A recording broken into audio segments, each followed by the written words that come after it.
Genesis 3, the temptation and fall of man. Now the serpent was more cunning than any beast of the field which the Lord God had made. And he said to the woman, Has God indeed said, You shall not eat of every tree of the garden? And the woman said to the serpent, We may eat the fruit of the trees of the garden, but of the fruit of the tree which is in the midst of the garden, God has said, You shall not eat it, nor shall you touch it, lest you die. Then the serpent said to the woman, You will not surely die, for God knows that in the day you eat of it, your eyes will be opened, and you will be like God, knowing good and evil. So when the woman saw that the tree was good for food, that it was a pleasant to the eyes and a tree desirable to make one wise, she took of its fruit and ate. She also gave to her husband with her, and he ate. Then the eyes of both of them were opened, and they knew that they were naked.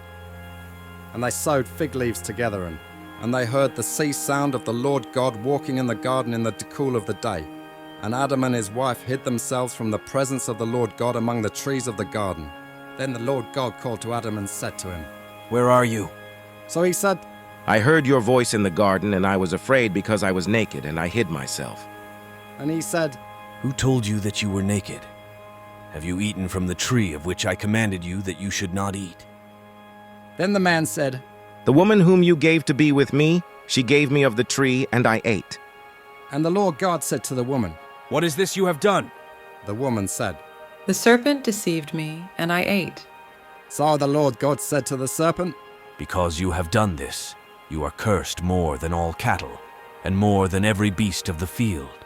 On your belly you shall go, and you shall eat dust all the days of your life.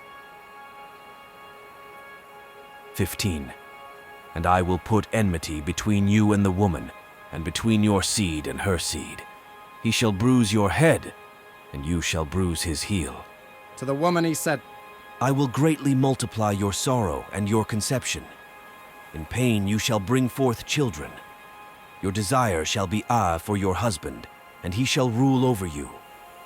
Then to Adam he said, Because you have heeded the voice of your wife, and have eaten from the tree of which I commanded you, saying, You shall not eat of it. Cursed is the ground for your sake. In toil you shall eat of it all the days of your life.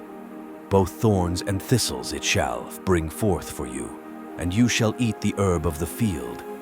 In the sweat of your face you shall eat bread, till you return to the ground, for out of it you were taken. For dust you are, and to dust you shall return. And Adam called his wife's name Eve, because she was the mother of all living.